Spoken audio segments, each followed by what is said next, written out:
The Galactic Council chamber smelled of alien incense and old lies. Admiral James Mercer stood at the center of the obsidian floor, surrounded by 47 alien delegates seated in tiered rings above him. Their compound eyes, feathered crests, and bioluminescent skin flickered with quiet amusement. He had come here with a ceasefire proposal. He had come with good faith. He should have known better. The Council has deliberated, announced High Arbiter Vox, a creature resembling a six-limbed mantis draped in ceremonial silk. Earth's application for protected status is denied.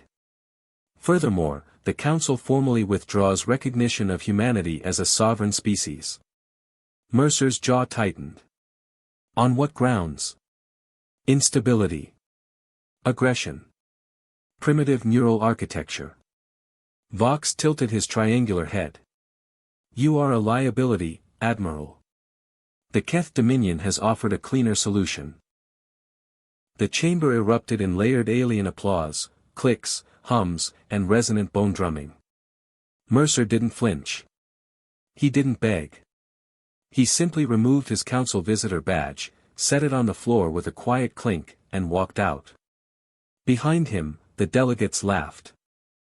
12 hours later, aboard the UES Steadfast at the edge of the Keth exclusion zone, Lieutenant Colonel Dana Reeves decoded the transmission from Mercer. 2 words. They chose. She read it twice. Then she opened a second channel, the one that connected directly to Earth's Joint Command, to the 73 warship sitting dark and cold just outside sensor range, engines powered down, waiting. All ships, Reeves said, her voice steady as iron. Admiral Mercer's authorization code. Omega 7 Tango. Execute Protocol Thunderfall. 73 ships came alive at once. What the Galactic Council did not understand about humans, what every species had failed to model correctly, was this. Humans did not build their best weapons to show them. They built them to use them. While humanity had spent 3 years sitting in council chambers, filing diplomatic petitions, and submitting biological ethics documentation, their engineers had been working underground on Luna Base, in orbital dry docks hidden behind asteroid belts, and in classified facilities on the Martian poles. They had studied every weapon the Keth Dominion had ever fired at human colonies. Every frequency. Every armor penetration pattern. Every shield harmonic. Then they built the answer. The Thunderfall-class ships weren't warships in any conventional sense. They were solutions. The Keth Dominion's forward fleet was the most feared armada in the quadrant, 200 warships arranged in a crescent formation over the ruins of the human colony on Varys 4. They detected the incoming human fleet at 0300 Galactic Standard Time. Commander Drethval of the Keth watched the sensor readout with contempt. 73 ships. Against 200. He almost felt insulted. Lock targeting arrays, he ordered. Destroy them quickly. I want this finished before the Council's morning session. The first volley of Keth plasma lances crossed the void, enough firepower to crack a moon. Every shot missed. Not because of evasion.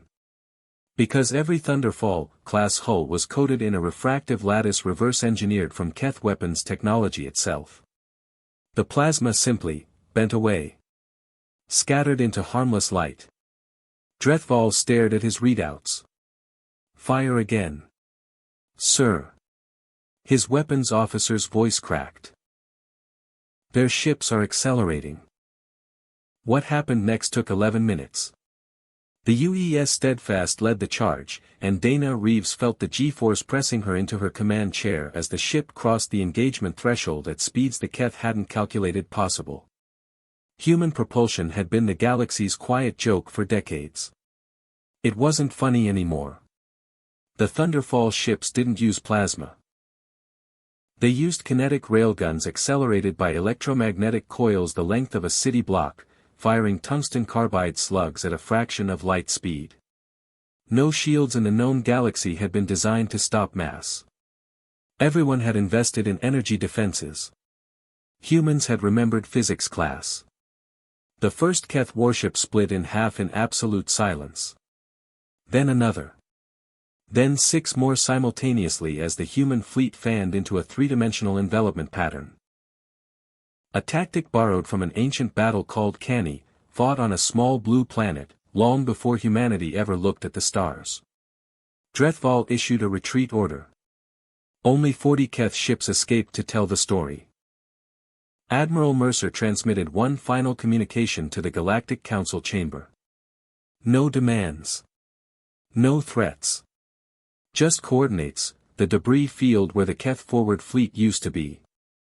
And 4 words. We remember everything, Vox.